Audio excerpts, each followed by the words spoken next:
Hello friends, this is Nisha Anil Kumar. Welcome to you on Anish series Basic to Advanced, जिसमें हम करेंगे मिलकर grow, we grow together. सो दोस्तों, कैसे हैं आप सब? And thank you for watching me and subscribe मी। ठीक है, अब मेरा जो लास्ट हमने जो वीडियो बनाया था, जो वीडियो आपको अपलोड करके दिया हमने, उसमें मैंने एक बात करी थी मेजॉरिटीज की, है ना।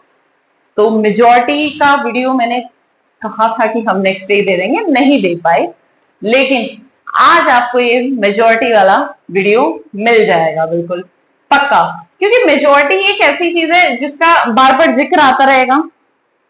ऑलमोस्ट हर किसी भी टॉपिक में आप मेजॉरिटी का जिक्र ले जाओगे, लेकिन हमें पता होनी चाहिए कि कितने प्रकार की मेजॉरिटी है, कौन कौन सी मेजॉरिटी है, तो हम उसके बाद जो है हमें इजी हो जाएगा आगे के प्रोसेस को समझना। अगर हमें एक बार पता होगी कि मेजॉरिटी कौन कौन सी थी और कौन सी मेजॉरिटी यूज हो रही है, उस मेजॉरिटी में क्या था, क्या है इंडियन कॉन्स्टिट्यूशन के अंदर मेजॉरिटी, तो पता चल जाएगा। अब मेजॉरिटी है चार तरीके की, there are 4 types of majority. One are simple majority, absolute majority, effective majority and special majority. Okay, simple, absolute, effective and special majority. There are 4 types of majority.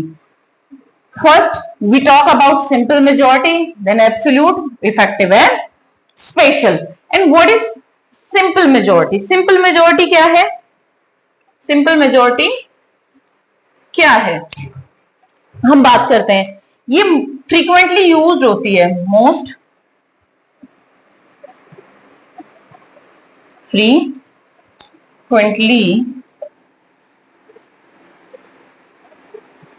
used, है ना, used of majority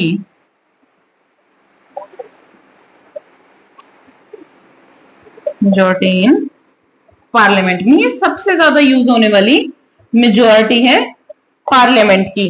ठीक है, अब इसमें हमें क्या चाहिए होता है? इसमें हमें चाहिए होता है 50% +1 वोटिंग ऑफ प्रेजेंट मेंबर्स। क्या चाहिए होती है हमें? Members in the house 50+1 majority voting होनी चाहिए। किसकी? जो बंदे उस टाइम पे जो भी हमारे एमएलए, हमारे एमपी एमएलए हैं, उनकी 50+1। ठीक है, अब हम बात करते हैं 50+1 की। 50+1 कैसे? लोकसभा है, ठीक है। अब लोकसभा के मेंबर कितने हैं हमारे? लोकसभा के मेंबर है हमारे 545। कितने हैं? 545।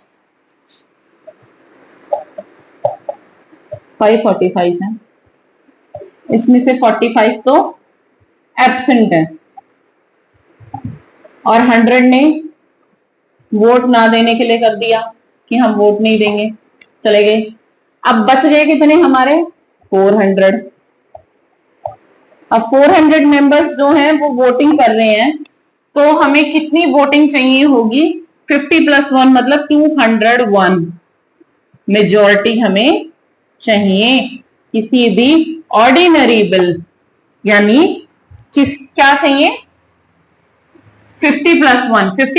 50+1 कैसे हुआ कि ये चले गए, ये चले गए, 400 मेंबर्स अभी एट प्रेजेंट हैं, ठीक है, एट प्रेजेंट है अभी हाउस में, तो उनका हम करेंगे तो 200 का 50, 200+1 201 मेजॉरिटी हमें चाहिए। अब सिंपल मेजॉरिटी किस किस में यूज होती है, हम ये बात करेंगे।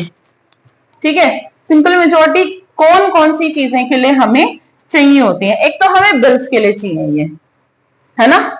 एक तो हमें ये किसके लिए चाहिए? बिल्स के लिए चाहिए। आप कह सकते हो ऑर्डिनरी बिल, ठीक है, ऑर्डिनरी बिल के लिए चाहिए, मनी बिल में भी यही यूज होती है, फाइनेंशियल बिल में भी यही यूज होगी,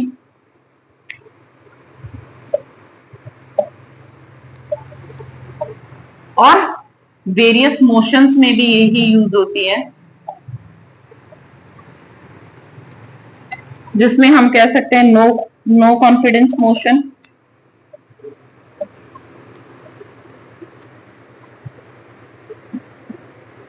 और एडजॉर्नमेंट मोशन। ठीक है, एडजॉर्नमेंट मोशन, इसमें भी यही होती है। अब एडजॉर्नमेंट मोशन क्या है, मैं आपको ये भी बता देती हूं, जो paying attention on public interest. ठीक है, जो पब्लिक इंटरेस्ट के लिए जो बिल्स आते हैं वो है एडजॉर्नमेंट बिल्स। और आप इसको फाइनेंशियल इमरजेंसी में भी यूज होती है। यही क्या कहा था इन्होंने कि ये सबसे ज्यादा यूज होने वाली सिंपल मेजोरिटी क्या सबसे ज्यादा यूज होती है पार्लियामेंट प्रोसीजर्स में। ठीक है, इसमें हमें चाहिए होता है 50+1 vote of the present, 50+1 majority of present members, voting of present members in the house.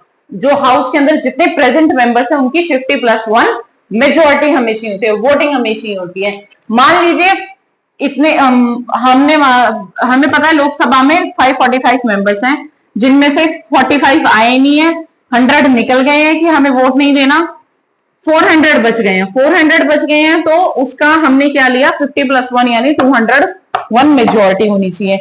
और ये सिंपल मेजोरिटी ज्यादा मतलब बहुत ज्यादा यूज होती है। कोई ऑर्डिनरी बिल है, मनी बिल है, फाइनेंशियल बिल है, मोशन है, चाहे वो नो कॉन्फिडेंस मोशन हो, आपको पता है सरकार गिराने का मोशन भी। ठीक है, अडजॉर्नमेंट मोशन है, इसमें हम जो पब्लिक इंटरेस्ट है उसकी तरफ देखते हैं। फाइनेंशियल इमरजेंसी भी इसके अंदर काउंट होती है। अब हम बात करते हैं एब्सोल्यूट मेजॉरिटी की। अब एब्सोल्यूट मेजॉरिटी में क्या है,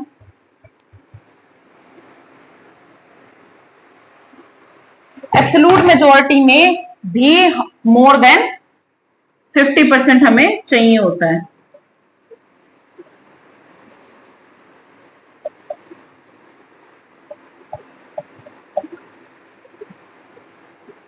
एब्सोल्यूट मेजॉरिटी, अब एब्सोल्यूट मेजॉरिटी में क्या है, more than 50%, more than 50% majority of total membership of the house।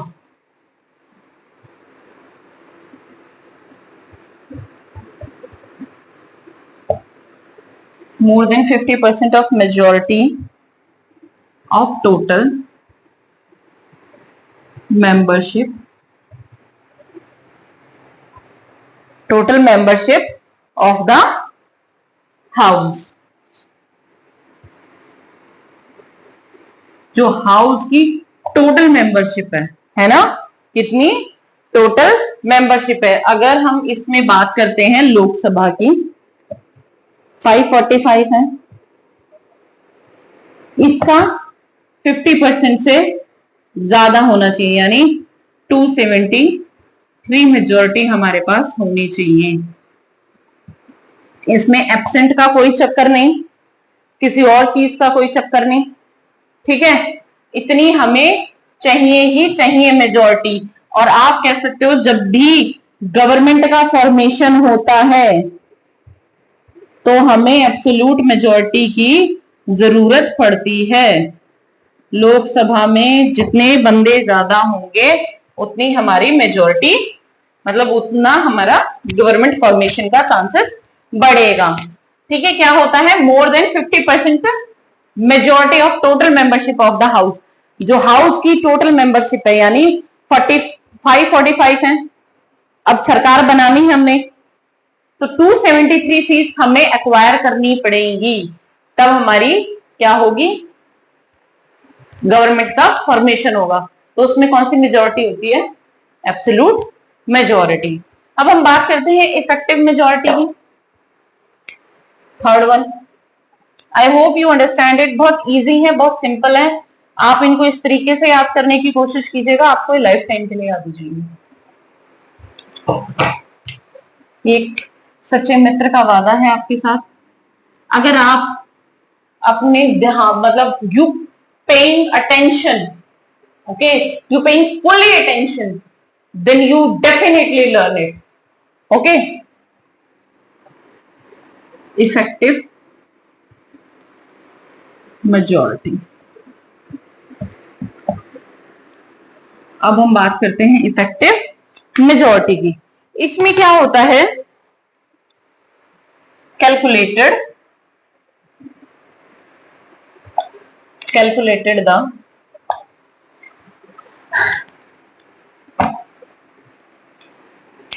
as more than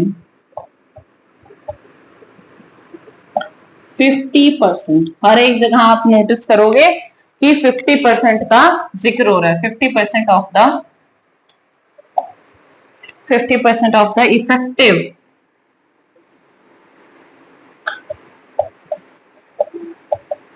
strength, 50% of the effective strength of the house.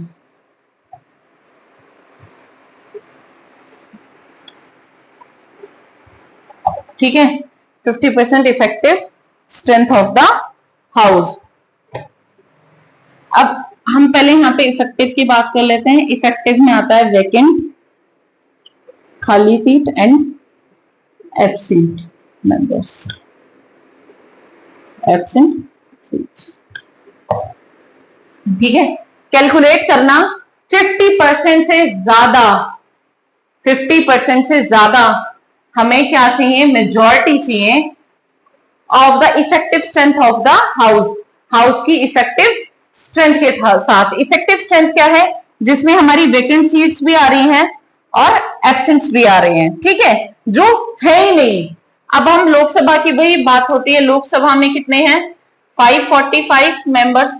इनमें से 5 सीट आप कह सकते हो, 5 सीट हमारी क्या है? वैकेंट है, खाली है वो सीटें। ठीक है, 5 सीट वैकेंट है, तो हमें अब वोट कितनी चाहिए होंगी? मेजॉरिटी कितनी चाहिए होगी? 270 से प्लस। ठीक है, 270 से प्लस हमें वोट चाहिएगी या मेजॉरिटी चाहिएगी।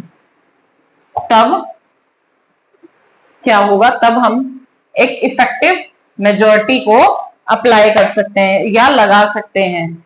क्या होता है इसमें? हम कैलकुलेट करते हैं 50% से ज्यादा majority effective strength of the house. House की जो स्ट्रेंथ है उसकी 545, लेकिन 5 सीट उसमें वैकेंट है, तो 540 का जो है ना, 540 हमारे बच गए, तो उसका क्या लेना है हमने? 50% से ज्यादा हमने उसमें चाहिए। अब ये हमें किस चीज के लिए चाहिए होती है?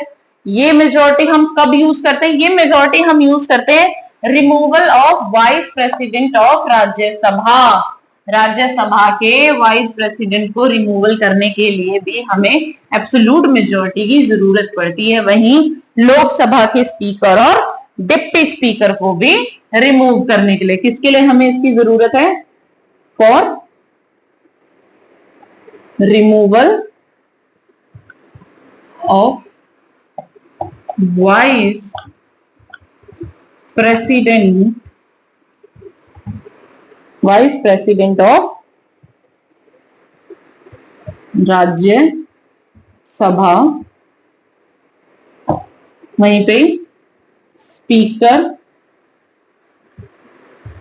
और डिप्टी स्पीकर ऑफ लोकसभा। ठीक है, इंक खत्म हो गई है। ठीक है, किसके लिए चाहिए हमें?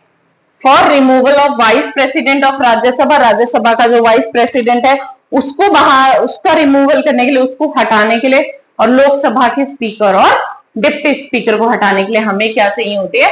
इफेक्टिव मेजोरिटी, जिसमें हमें वैकेंट सीट्स को हटाने के बाद जो स्ट्रेंथ बच जाती है, पूरी स्ट्रेंथ हमें चाहिए होती है। उसके बाद वैकेंट सीट्स को आप जाने दो, लेकिन जितने मेंबर बच गए वो सारे प्रेजेंट होने चाहिए और उसके बाद वोटिंग होनी चाहिए, ठीक है, 50% से ज्यादा। अब हम बात करते हैं लास्ट। जो हमारी लास्ट है वो बहुत ही मतलब आप कह सकते हो कॉम्प्लेक्स है ना, स्पेशल मेजोरिटी। वो क्या है? कॉम्प्लेक्स तरीके की मेजोरिटी है, सिंपल और एब्सोल्यूट से वो थोड़ी डिफरेंट मेजोरिटी है ना। क्या है? फोर्थ है हमारी स्पेशल मेजोरिटी।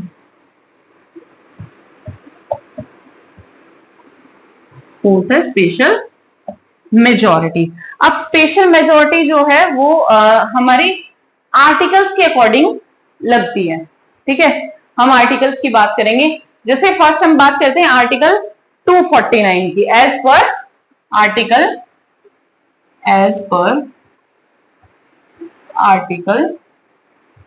249, ठीक है। 249 की में क्या है? इसमें जो है इन्वॉल्व होने चाहिए two third members of the present, two third member of the present and voting in Rajya Sabha to empower the legislative of the state matters.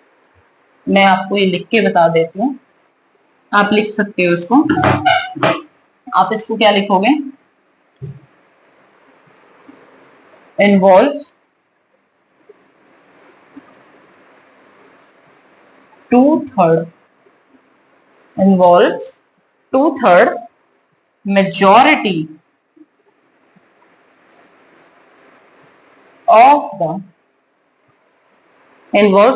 majority of the members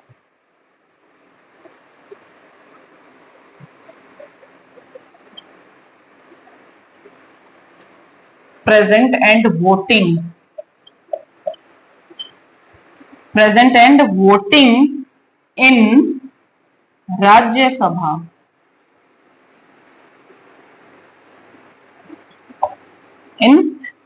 Sabha to empower the parliament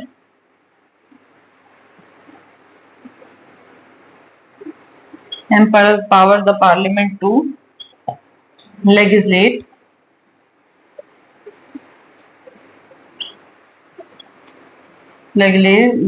on state matters। आप इसको बोल सकते हो कि making law under state list, ठीक है। क्या कह रहा है ये?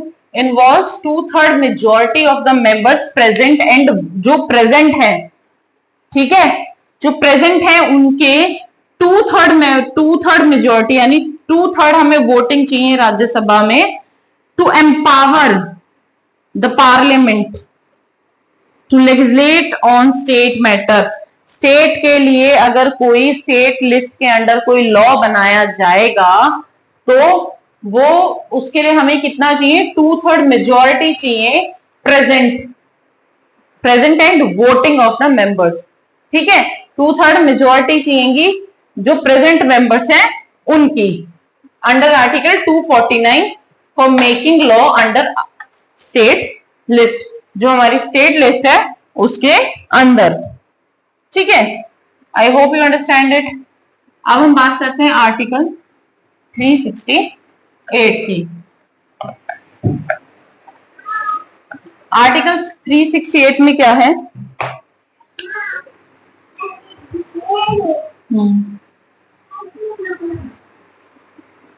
आर्टिकल 368। अब आर्टिकल 368 किस चीज के लिए है? फॉर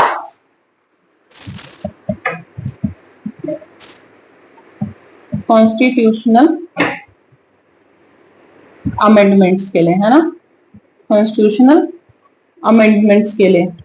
आपको पता है जितने भी कॉन्स्टिट्यूशनल अमेंडमेंट होते हैं उसमें यही चाहिए होता है। अब इसके लिए हमें कितनी मेजोरिटी चाहिए?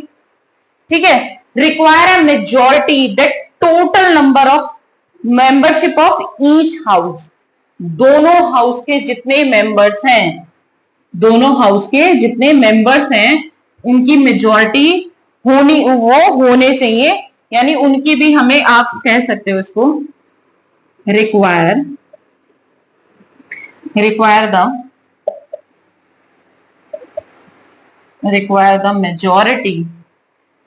The majority of the total membership of each house, दोनों हाउस की हो गई, ठीक है। और कितनी चाहिए हमें? 2/3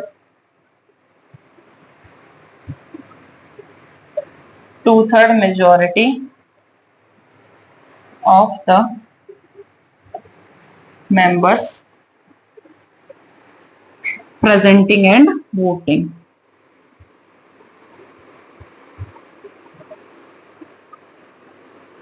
ठीक है, प्रेजेंटिंग एंड वोटिंग क्या चाहिए? Presenting and voting.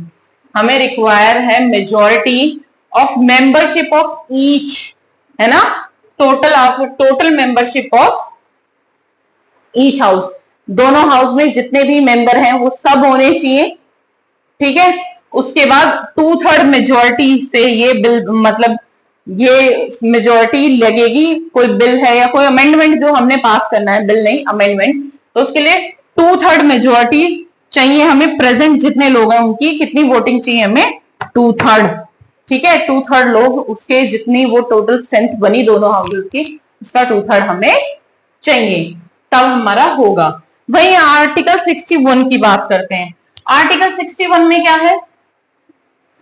इम्पीचमेंट, है ना। आर्टिकल 61 में क्या है?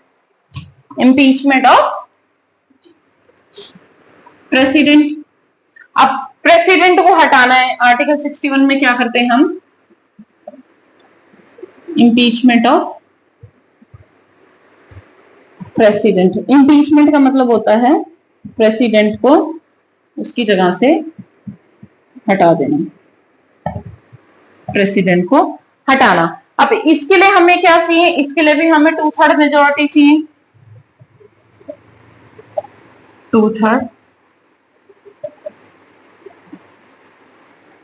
2/3 majority of total membership of each house, ठीक है। दोनों हाउस से हमें 2/3 मेजोरिटी चाहिएगी, तब हम प्रेसिडेंट को हटा सकते हैं, तब हम प्रेसिडेंट को हटा सकते हैं उसके पोस्ट से। ओके, एज पर आर्टिकल 61 के अकॉर्डिंग स्पेशल मेजोरिटी क्या है कि हमें 2/3 मेजोरिटी चाहिए दोनों की, दोनों हाउस के मेंबर्स की, फुल मेंबर्स में से 2/3 मेजोरिटी हमें चाहिएगी, तब हम प्रेसिडेंट को हटा सकते हैं। I hope you understand it कि मेजोरिटी क्या है और कौन सी मेजोरिटी किसके लिए यूज होती है। सिंपल मेजोरिटी हमारी यूज होती है 50+1 वोटिंग होनी चाहिए, ठीक है, जिसमें टोटल जो मतलब आप कह सकते हो जो उस टाइम पे प्रेजेंट है ना, उस टाइम पे जो प्रेजेंट है उनकी, चाहे वो 300 आदमी प्रेजेंट हो चाहे 200 आदमी प्रेजेंट हो, उनके 50+1, अगर वहां 300 है तो 150 यानी 151, 151 हमें मेजोरिटी चाहिएगी, वोटिंग चाहिएगी, तो हम एक ऑर्डिनरी बिल को, फाइनेंशियल इमरजेंसी को डिक्लेयर कर सकते हैं, हम नो कॉन्फिडेंस मोशन को ला सकते हैं, ठीक है। वही हम बात करी हमने एब्सोल्यूट मेजोरिटी की, उसमें मोर देन 50% चाहिएगा, ओके। वही हमने बात करी इफेक्टिव मेजोरिटी की, इफेक्टिव मेजोरिटी में भी यही था कि जो इफेक्टिव है, जो एब्सेंट है, जो वैकेंट सीट्स हैं, उनको हटा के पूरे टोटल मेंबर होने चाहिए, उनका अप टू 50% हमें चाहिएगा, जिससे हम कर सकते हैं, है ना। वही आर्टिकल सॉरी स्पेशल मेजोरिटी की बात करें, इसमें आर्टिकल 249 आया, आर्टिकल 368 आया और आर्टिकल 61 आया। Okay, I hope you understand it. Please ध्यान से इसको देखिएगा, आपको समझ में आ जाएगी, आपको याद भी हो जाएगी। और मैंने लिख भी दिया है जो मोटा मोटा, मतलब मेरे अकॉर्डिंग इसको इतना भारी भरकम लिखने की जरूरत नहीं है, आप इसको शॉर्ट्स में बनाएं जैसे मैंने बनाया, तो आपको बहुत जल्दी रिवाइज भी हो जाएगा। आप जब कभी पेज पलटोगे तो आपको बहुत जल्दी, क्विक रिवीजन के लिए हमें आप कह सकते हो स्नॉप्सिस बनाने पड़ते हैं, है ना, छोटे छोटे छोटे छोटे, ताकि हम जब क्विक रिवीजन करें, हमारा प्रीलियम्स आए या हमारा कह सकते हो आप मेंस है, तो हम क्विक रिवीजन कर सके और हमें सब कुछ रिमाइंड होता रहे। ऐसा नहीं कि आपने एक टॉपिक पढ़ लिया उसके बाद आप उसको छोड़ रहे हो, प्लीज ये गलती मत करना, है ना। आपने पढ़ लिया है, आज उसको पढ़ने में 1 घंटा लग गया है, कल उसको दोबारा पढ़िएगा जब आप दूसरा कुछ पढ़ लें, उसके बाद लास्ट में उसको जरूर पढ़िएगा जो आपने एक दिन पहले पढ़ा है। एक दिन पहले आपको 1 घंटा लगा, अगले दिन आपको हो सकता है 40 मिनट लगे, 35 मिनट लगे, बस इससे ज्यादा नहीं। नेक्स्ट डे आपको और कम लगेगा, एक टाइम ऐसा आ जाएगा जब आप उसको देखोगे और आपको सब कुछ रिमाइंड हो जाएगा। तो प्लीज आप ना सब्जेक्ट का रिवीजन मत छोड़ना, सब्जेक्ट का जैसे रिवीजन छोड़ोगे आपको बहुत ज्यादा लॉस होगा, क्योंकि फिर चीजें क्या होती है ना, फेडअप होने लग जाती हैं, धीरे धीरे धुंधली पड़नी शुरू हो जाती हैं।